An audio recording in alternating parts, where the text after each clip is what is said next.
한 주간 평안하셨습니까? 예, 날씨가 참 무덥고 그렇습니다. 요즘에는 비가 그냥 예기치 않게 내리고 그러는 것 같습니다. 하여튼 건강 조심하시고 또 빗길에 또 조심하시고 그랬으면 좋겠습니다. 기도하고 시작하겠습니다. 참으로 고마우신 아버지 하나님, 은혜를 감사합니다. 오늘도 하나님의 말씀을 들으러 이렇게 모였고 하나님 앞에 예배하러 이렇게 나왔습니다. 은혜 베풀어 주시옵소서. 참으로 하나님께 경배하는 우리가 될 수 있도록 도와주시고, 또 말씀을 들을 때마다 우리 심령이 새롭게 되며 우리의 삶이 교정되는 귀하고 복된 역사가 우리 가운데 있도록 인도하시고 함께하여 주시옵소서. 예수님의 이름으로 기도드리옵나이다. 아멘. 오늘은 여호수아 15장 1절에서 63절, 굉장히 긴 내용을 이제 한꺼번에 이제 살펴보도록 하겠습니다. 근데 내용은 63절까지 있는데요. 사실은 거의 반쯤 이상이 도시 얘기라 참 이런 본문을 우리가 읽기도 좀 어렵고 이해하기도 쉽지 않습니다. 이게 무슨 말씀이냐면, 여기에 나오는 이제 성읍 이름들이 굉장히 나오는데, 이제 여기에 언급되어 있는 숫자를 더하면 총 115개 성읍입니다. 성읍 개수가 그렇고 실제로 세려보면 한 130개 정도 됩니다. 그렇게 되는데, 여기서 일단 여기 뭐 9개 성읍, 29개 성읍 이렇게 설명하고 있기 때문에 그 숫자를 더하면 115개가 되는 성읍들이 이제 나열되어 있는 것을 볼 수 있습니다. 참 이해하기가 쉽지 않겠죠. 그래서 제가 그 성읍들에 대한 정보가 많이 없기 때문에 그런 것을 따져보는 게 아니라 문맥적인 의미로 한번 좀 살펴보려고 합니다. 한번 시작해 보도록 하겠습니다. 그래서 제가 이제 제목을 어떻게 잡았느냐 하면요, 의외이실 거예요. 세밀하시고 정확하신 하나님, 이렇게 이제 묵상을 한번 해보려고 합니다. 여호수아 11장 1절을 보시면 그 유다 자손의 지파들이, 그 자손들이 제비를 뽑고 그 차지한 땅을 이제 설명해 놓고 있는 것을 볼 수 있습니다. 지난주에도 제가 말씀드렸다시피요, 사실은 9지파 반이 요단강 서편에 땅을 차지한다는 얘기는 14장에서 이제 시작되고 있죠.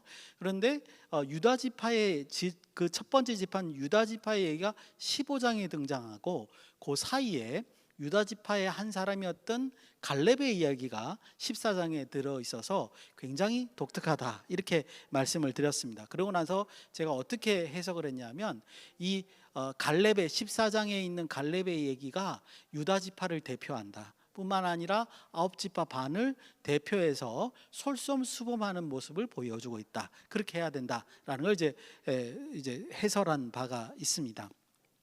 그래서 여러분들 그 14장의 얘기가 시작되되 갈렙이 등장을 함으로써 이제 하나님 앞에 이스라엘 백성들이 어떤 반응을 보여주는 것을 잘 이제 보여주고 있죠.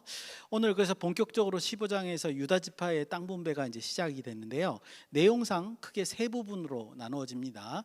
1절에서 12절은요, 유다 자손들이 어느 땅을 제비 뽑았는지 이제 설명을 하고 있고요. 그 경계가 이제 나와 있습니다. 두 번째 단락은 13절에서 19절인데 여기도 이상한 거예요.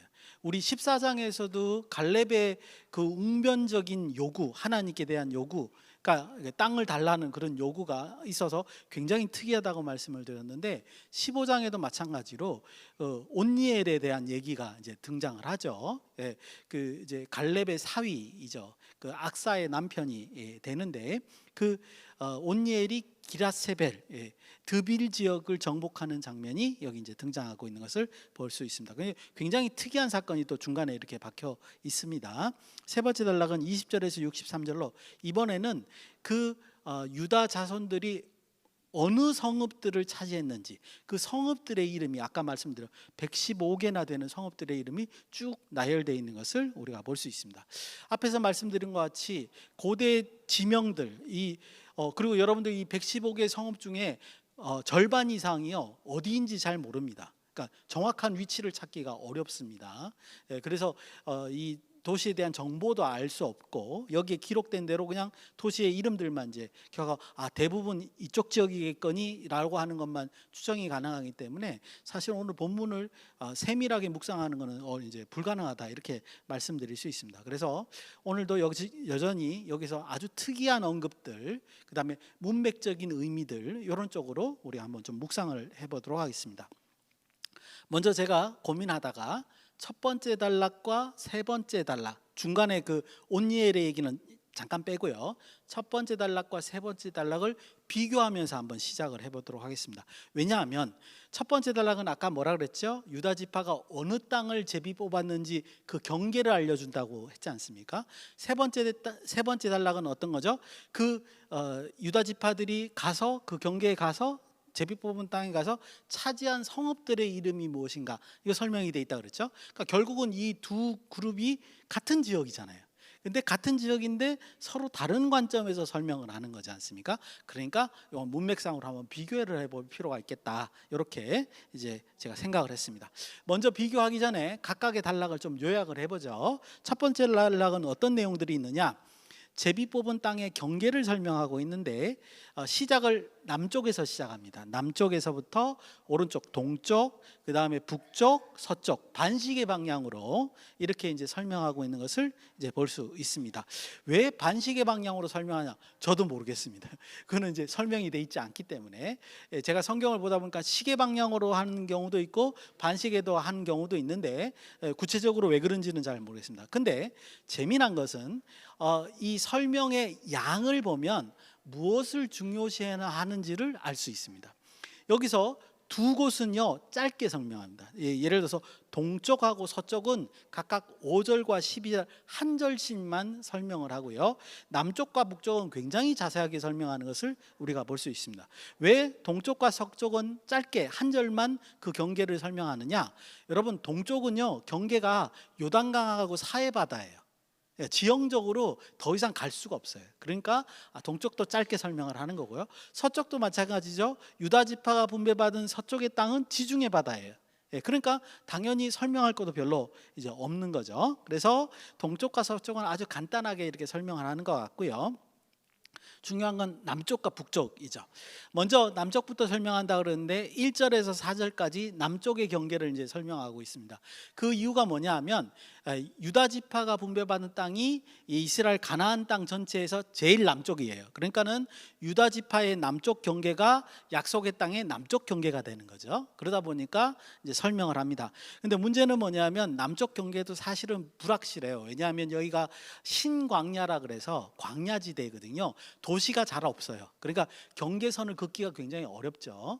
도시가 있어야지 지명을 따라서 이렇게 그를 텐데 그러지를 못하기 때문에, 그래서 이제 뭉뚱그려서 사해바다 남쪽부터 거기 이제 밑에 이제 직선으로 향해서 이제 저 지중해 바다까지 거기가 이제 남쪽 경계가 된다, 이렇게 이제 설명이 돼 있는 것을 우리가 확인할 수 있습니다. 신광야 지역이다. 문제는 이제 신광야 지역이 어디서부터 어디까지인가 잘 모른다는 거죠. 그냥 우리가 생각할 때 브엘세바 남쪽, 거기가 신광야라고 이해하는데 정확한 경계를 설명하기는 굉장히 어렵습니다. 그 다음에 5절에서 11절, 무려 5절에서 11절까지는 북쪽 경계를 설명하고 있습니다. 아주 특이한 것은 뭐냐면 북쪽 경계를 굉장히 자세하게 설명하고 있다는 거죠. 도시 이름들을 통해서 거기가 경계가 어떻게 되는가를 이제 설명해 주고 있습니다. 근데 문제는 이 도시들이 정확하게 어느 위치인가를 우리가 지금 현재는 잘 모른다는 거죠. 대부분 모른다는 겁니다. 다 모르는 건 아니고 어떤 것은 알고 어떤 것은 모른다 이거죠. 왜냐하면 이제 시대가 변하면서 그 도시가 생겼다가 없어졌다가 하기 때문에 이름도 옛날 이름 썼다가 새로 바뀌었다가 막 이러기 때문에 정확하지가 않습니다. 그래서 모르기 때문에 여기서 우리 성경을 통해서 보면 성경에 이름은 나와 있는데 정확하게 알지는 못하니까 한번 그어보면 사해바다 이제 끝, 북쪽 끝, 거기가 이제 요단강이 끝나는 거죠. 요단강이 쭉 북쪽에서 남쪽으로 흐르다가 그다음 사해바다에 이렇게 모이는 거거든요. 그러니까 사해바다의 북쪽, 요단강의 남쪽 끝, 거기서부터 시작해서 이제 6절에 보니까 벳 호글라라는 도시로 가서 그 다음에 중간에 도시 이름들이 굉장히 많이 나와요. 근데 그걸 쭉 지나가서 11절에 보니까 얌느엘이라고 나오죠. 얌느엘에 가고 얌느엘에서 지중해 바다로 이렇게 이제 연결이 되어 있는 것을 볼 수 있습니다. 우리는 정확하게 선을 긋지는 못하지만 굉장히 자세하게 되어 있다는 사실을 우리가 알 수 있다는 거죠. 왜 이렇게 자세하게 북쪽 경계를 설명할까? 아마 추정키로는 유다 지파 바로 위가 베냐민 지파 땅입니다. 그러니까 아마 베냐민과 유다의 그 경계선을 정확하게 표현하기 위해서 이렇게 설명하는 것이 아니냐 이렇게 보여집니다. 이게 이제 첫 번째 단락의 내용의 요약입니다. 세 번째 단락을 보시면 우리가 첫 번째하고 세 번째를 비교한다 그랬어요. 세 번째 단락을 보시면 유다 지파가 차지한 성읍들이 이제 소개되고 있는 것을 볼 수 있습니다. 근데 재미난 사실은 여호수아서 내에서도 보더라도 이렇게 유다 지파만큼 차지한 성읍들을 자세하게 설명하는 곳이 없습니다. 유다 지파만 이렇게 자세하게 설명해 놓고 있습니다. 그러니까 우리가 분명히 이 15장을 묵상하면서 왜 유다 지파의 이 성읍들을 이렇게 자세하게 설명하고 있을까라고 묵상을 한번 해볼 필요가 있는 거죠. 총 5개 그룹으로 나누어서 이제 설명을 하고 있는 것으로 보입니다. 성읍은 여기에 나와 있는 숫자들이 있는데 여러분들도 눈으로 보면 단락이 구분이 돼요. 물론 안 되는 부분도 좀 있습니다만 21절에서 32절은 성읍 도시 이름 쭉 설명해 놓고 29개의 성읍이라고 32절에 설명해 놓고 있습니다. 근데 이제 세려 보면 30개가 넘어요. 그러니까 숫자가 조금 이제 어떤 거는 같은 이름인 걸 중복해서 넣었겠죠. 그러니까 이제 같은 지역을 다른 이름으로 부를 경우도 넣은 것 같은데 어쨌든 29개라고 해놨으니까 그렇게 이제 성읍들을 이 숫자를 적어놨는데 이 숫자들을 이제 21절부터 시작해서 62절까지 한번 세려보면 총 몇 개 성읍이요? 115개의 성읍이 지금 소개되고 있는 것을 볼 수 있습니다. 5그룹으로요. 그런데 여기에 대부분은 어디인지 몰라요. 또 여기에 대부분은 다른 곳에서는 잘 언급되지 않은 성읍이에요.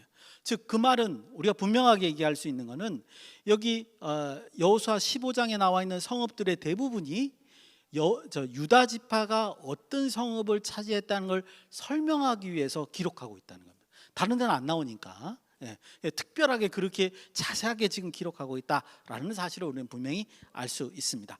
대략 이제 설명을 드리면요, 21절에서 32절 29개 성읍은 남쪽에 위치한 제일 남쪽에 위치한 성읍들을 얘기하는 것 같고요. 33절에서 44절은 예루살렘이 유다 지파의 거의 북쪽 한계선이거든요.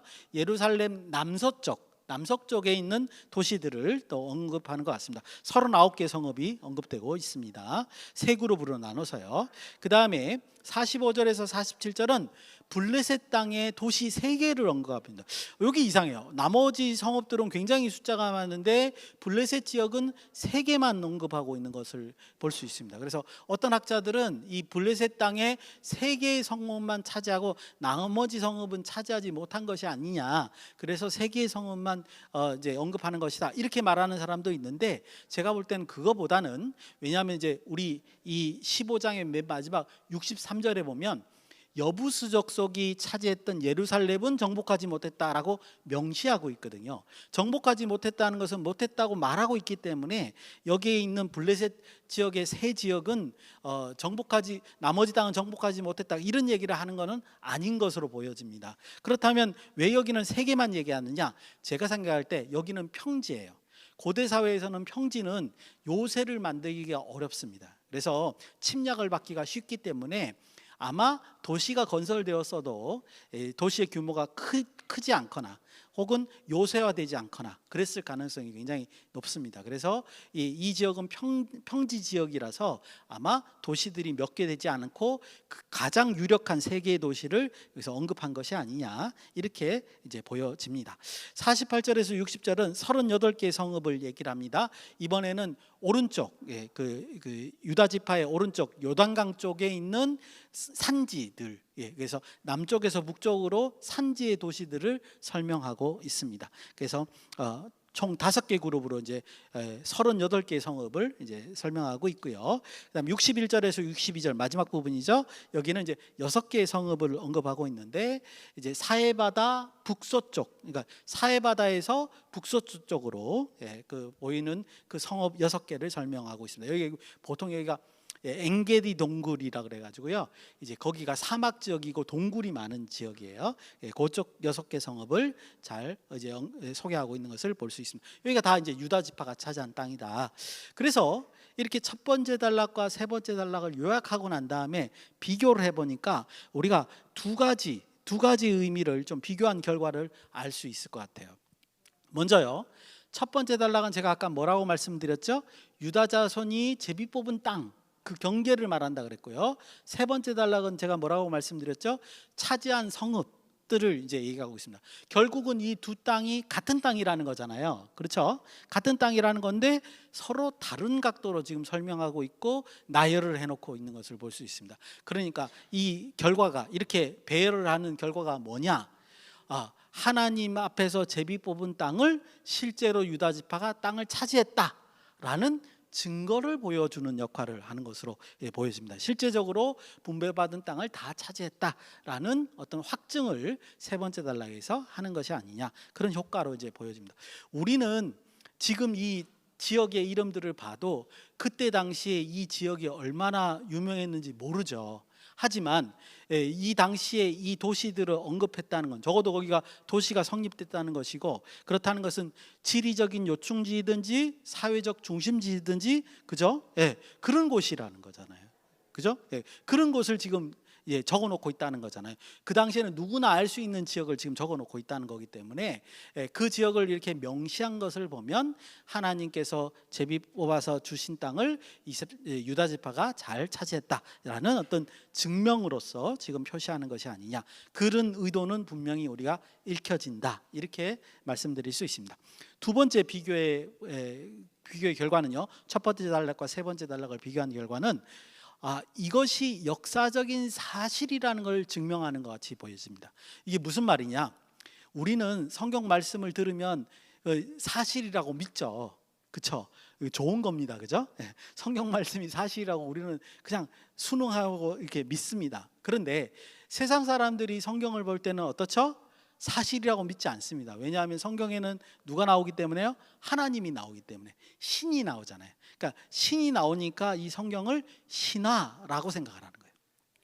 고대 근동에 있는 이제 신화, 그리스 로마 신화라든가 이런 것과 소설로 생각을 하는 거죠. 신의 이야기를 적어는 그런 얘기로 이제 이해를 하는 겁니다. 그러니까 그 말은 사실이 아니라 소설이라고 이해를 하는 거죠. 근데 우리는 이제 성경을 사실로 믿는데, 근데 이런 기록들을 보면 우리는 당연히 그 당시의 도시 이름들을 잘 모르지만 이런 것들을 이렇게 115개나 적을 정도라는 것은 무슨 뜻이죠?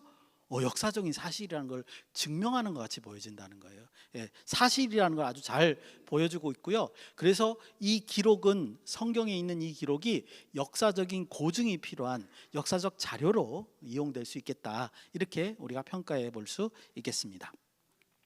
이제 두 번째 단락으로 한번 가보겠습니다. 13절에서 19절, 이제 온니엘의 얘기이죠.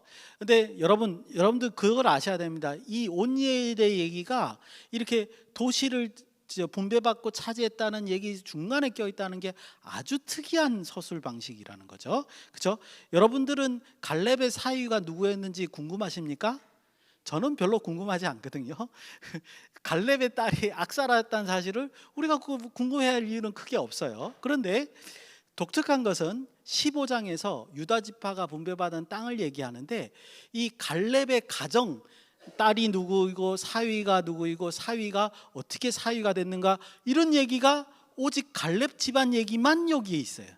나머지 유다 지파 얘기는 없어요. 다른 가족 얘기는 이름도 언급이 안 돼요. 그러니까 굉장히 특이한 방식으로 지금 중간에 강조를 하고 있는 형태라는 거죠. 그러면 우리는 이게 뭐예요? 이게 왜 이런가를 판단해 볼 필요가 있다는 거죠. 성경에 이렇게 적어놓은 건 의도가 있을 테니까. 그래서 한번 보면 기본적으로 14장과 유사한 것 같아요. 그렇죠?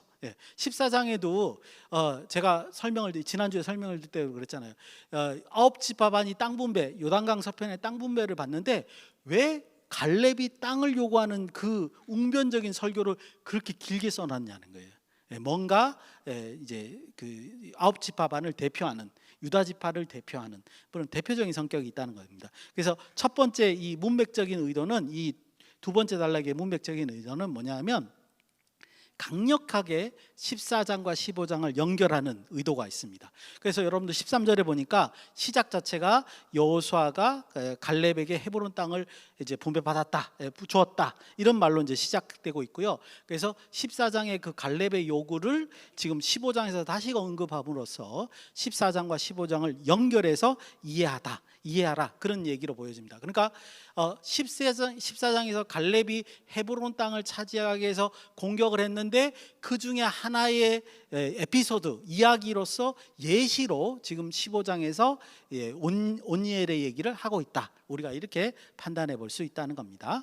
자, 그렇다면 두 번째로 왜 온니엘을 이렇게 강조할까? 이 사례를 왜 강조할까? 마찬가지라는 거예요. 14장에서도 갈렙의 얘기를 하면서 이게 뭐라고 그 말씀을 드렸죠? 하나님의 약속을 믿고 행동하는 것에 대해서 이제 갈렙이 축복받았듯이 14장이 그렇게 돼 있잖아요. 마찬가지로 하나님의 백성들이 그런 축복을 받아야 된다, 이런 걸 강조하듯이 마찬가지로 15장에서도 온니엘 얘기를 하면서 유다 지파들이 이제 뒤에 세 번째 단락에 115개의 성읍을 차지하게 됐는데 이런 방식으로 차지하게 됐다, 이런 표현을 지금 온니엘을 대신해서 표현하는 것이 아니냐, 그렇게 한번 이해해 볼 수 있습니다. 아까 말씀드린 대로 다른 가족들은 설명이 없어요. 오직 갈렙과 갈렙의 딸과 사위 얘기만 여기에 담겨져 있는 것을 볼 수 있습니다. 그러니까 뭔가 대표성을 띠고 있다, 이렇게 우리가 이해해 볼 수 있습니다. 또 이 두 번째 단락에 궁금한 점이 두 가지가 또 생길 수가 있습니다. 보충적으로 좀 설명을 드리면, 여기 기리앗 세벨 이렇게 한글로 되는데 이제 히브리어는 뭐냐면 길라트 세펠이거든요. 길라트라는 말은 성읍이란 뜻이고 세페르라는 것은 책이란 뜻입니다. 그래서 문자적으로는 책의 도시라는 뜻을 가지고 있어요. 책의 성읍, 이런 뜻을 가지고 있는데, 아마도 이제 이 이름 때문에 학자들은 여기에 무슨 고문서가 있다든지 아니면 무슨 기록물들을 보관하는 도시가 아닌가, 이렇게 추정하기도 합니다. 뭐 그게 진위 여부가 어떻게 됐든 간에 이 지역이 여기 설명이 있죠. 드빌 지역이라고 이제 부가적으로 설명하고 있습니다. 드빌 지역이라고 하는데, 문제는 뭐냐면 이미 여호수아 10장에서 여호수아가 드빌 지역을 공격을 해서 정복을 한 땅이에요. 아니, 정복을 한 땅에 또 이 갈렙이 또 가가지고 정복을 한다? 이게 말이 좀 안 맞잖아요. 그리고 여러분 이 에피소드에서 기억나시죠? 그 갈렙이 이렇게 얘기합니다. 저 드빌 지역을 가서 차지하는 사람에게 내 딸 악사를 주겠다, 이렇게 이제 얘기를 하잖아요. 그 말은 무엇을 의미합니까? 드빌 지역을 차지하기가 쉽지 않다는 것을 암시하지 않습니까? 그러니까 자기 딸을 이제 그 대가로 주겠다라고 말하는 거잖아요. 그래서 저 땅을 지금 차지해야 되는데, 그런 의미를 가지고 아니 이미 여호수아가 10장에서 정복한 땅을 뭘 또 갈렙이 가가지고 또 정복한다고 이렇게 이중적인 얘기를 성경에서 하냐, 이 말이죠. 얼마 차이가 안 나서. 도대체 이걸 어떻게 이해했으면 좋겠냐? 아마 제가 생각할 때 이런 거죠. 그래서 14장 6절에 나와 있는 그 표현이 굉장히 중요하게 되는 겁니다. 그러니까 성경은 자꾸만 이렇게 앞뒤로 읽어볼 필요가 있어요. 무슨 말씀이냐면 여호수아가 10장에서요 그 이스라엘 남부 지역을 차지를 다 주요 성읍들을 이제 차지했습니다. 드빌도 그런 요새화된 지역으로 보여집니다. 그 차지하고 그 사람들을 다 진멸해 놨죠. 근데 그거는 여러분 아시다시피 남부 지역의 이 얘기는 요단강을 건너자마자 얼마 안 돼서 벌어진 일이죠. 그렇죠? 그 전쟁 이야기는 얼마 안 되는 겁니다. 그런데 우리가 14장 지난주에 읽으면서 갈렙이 뭐라 그러죠? 내가 85세가 되었다, 이렇게 얘기하면서 요단강을 건넌 지 5년이 지난 시점이라는 걸 우리가 알 수 있잖아요. 그러니까 여호수아가 정복한 것은 5년 전 이야기인 거고요. 그 다음에 지금 갈렙이 공격하는 건 5년 후의 이야기인 거고, 그러면 이스라엘 백성이 정복을 하고 그 땅에 살았으면 아무런 문제가 없는데 14장 6절에 보니까 어떻게 돼 있죠? 여호수아가 아직도 길갈에 있어요. 그 말은 이스라엘 백성이 길갈에서 움직이지 않았다는 거예요.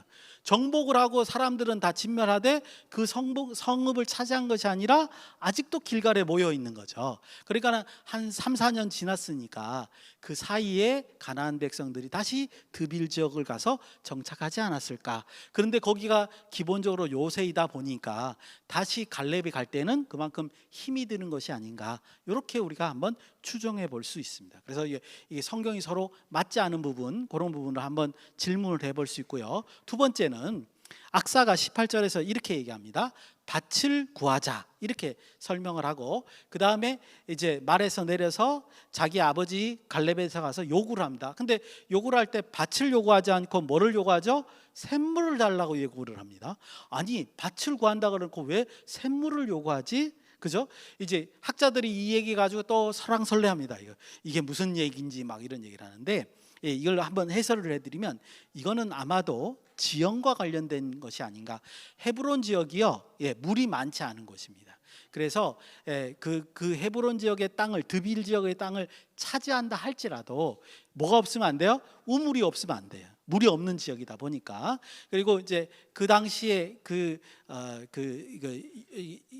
가나안 땅 남부 지역의 농사를 짓는 방법이 뭐냐면 관계 농업이라 그래요. 그래서 물을 떠다가 이제 나무에다 물을 뿌리는 방식으로 이제 과수나무를 키우고 그랬기 때문에 우물이 없으면 아예 안 되는 거죠. 비가 잘 안 오는 지역이에요, 이쪽 지역이. 그러다 보니까 샘물이 있는 곳이 곧 밭을 차지하는 것이 돼버리는 거죠. 그러니까 아무리 땅이 많아도 물이 없으면 아무런 땅이 안 되니까, 밭이 안 되니까, 그래서 샘물을 달라고 요구한 것이고, 그래서 갈렙이 악사에게 준 윗샘과 아랫샘을 준 이유는 그 샘이 있는 땅을 부여해 줬다. 우리가 이렇게 이해하는 것이 올바른 해석이다, 이렇게 보여집니다. 이제 마지막 하나 더 있습니다. 63절 마지막 절인데, 여기 보면 예루살렘의 여부스 족속을 쫓아내지 못했다라고 이제 기록되어 있는 장면을 우리가 볼 수 있습니다. 이렇게 봤을 때 우리는 쉽게 이렇게 이해할 수 있죠. 유다 백성들도, 유다 족속들도 하나님의 명령을 어기고 이 가나안 족속을 쫓아내지 못했구나, 쉽게 그렇게 이해할 수 있는데 사실 그렇지 않습니다. 왜냐하면 신명기 7장 22절에 의하면 이미 하나님께서 모세를 통해서 이렇게 말씀하셨죠. 가나안 땅 백성들을 천천히 쫓아버려라. 하나님이 그렇게 빨리 쫓아보내지 않을 거다. 이유가 뭐냐면 그들을 빨리 쫓아보면 거기에 들짐승들이 있어서 이제 오히려 이스라엘 백성을 해할 수 있기 때문에 천천히 쫓아내겠다, 이렇게 이제 말씀하시는 장면이 있기 때문에 이 여부스 족속을 쫓아내지 않은 것이 큰 문제가 되지 않는다, 이렇게 보여지고요. 오히려 지금 이 여부스 족속을 쫓아내지 못했다는 것은 반증으로 무슨 뜻이에요? 이 여부스 성읍이 대단한 요새이구나. 아무나 가서 이렇게 쫓아낼 수 있는 것은 아니구나. 성읍 자체가 요새화되어 있구나. 여기가 이제 나중에 예루살렘 성이 됩니다. 그런 곳이구나라는 걸 우리가 알 수 있죠. 그래서 이 여부스 성은 나중에 언제요? 다윗 시대 때 이제 정복을 하는 것을 우리가 이제 볼 수 있습니다. 이제 짧게 말씀을 묵상하겠습니다. 오늘 말씀 여호수아 15장을 보면 유다 지파가 차지한 땅의 경계, 어디 제비 뽑은 땅이 얼만큼 되는가, 이걸 잘 보여주고 있고요. 또 에피소드로서 그 땅을 어떻게 점령했는가, 이런 얘기들을 지금 하고 있습니다. 그런데 여러분, 이 얘기를 가만히 보면 상식적이지 않아요. 상식적이지 않는다는 말이 뭐냐면요, 이스라엘 백성이 모여있는데 하나님이 자, 가나안 땅을 이렇게 제비 뽑아줄게, 그래서 분할을 해줬어요. 자, 이제 가서 차지하면 돼, 이랬을 때 그들이 간다고 해서 그 땅을 차지하는 거는 쉽지 않은 얘기잖아요. 그렇죠? 그러니까 별로 상식적이지 않습니다. 그런데 유다 지파는 그 말씀을 믿고 차지하러 갔고 가서 차지했다고, 무려 115개의 성읍을 차지했다고 지금 성경에서 이제 기록해 놓고 있는 것을 볼 수 있습니다. 그래서 지금 15장이 우리에게 보여주고 있는 것은 뭐냐면요, 이제 대표적으로 지금 갈렙 얘기를 하고 있지만, 갈렙은 유다를 대표하고 있고, 유다 지파가 이렇게 땅 분배받은 이 사건을 보여주면서 사실은 우리 현대 성도들에게 똑같은 얘기를 하는 겁니다. 어떻게 하면 성도가 하나님께서 공고하신 축복을 누릴 수 있을까? 어떻게 하라는 거예요? 믿음으로. 믿음으로 받아들이고 행동으로 실천으로 옮기는 순종하는 모습을 보여야 그래야 축복을 얻을 수 있다라는 걸 단적으로 보여주는 이야기라는 거죠. 그래서 이제 이 얘기를 우리 지난주에 그렇게 묵상을 했었습니다. 마찬가지로 그런 건데 이번에는 15장에서는 그 결과를 설명하고 있기 때문에 결과를 한번 보니까 아주 재미난 결과가 있어요. 하나님의 약속은 어떻다고요? 참으로 세밀하시고 정확하시구나. 이걸 알 수 있다는 거예요. 그래서 오늘 제가 제목이 세밀하신 하나님, 정확하신 하나님이라는 거예요. 무슨 말이냐면 이 15장에는 일부러 115개의 성읍을 다 기록하고 있다는 거예요.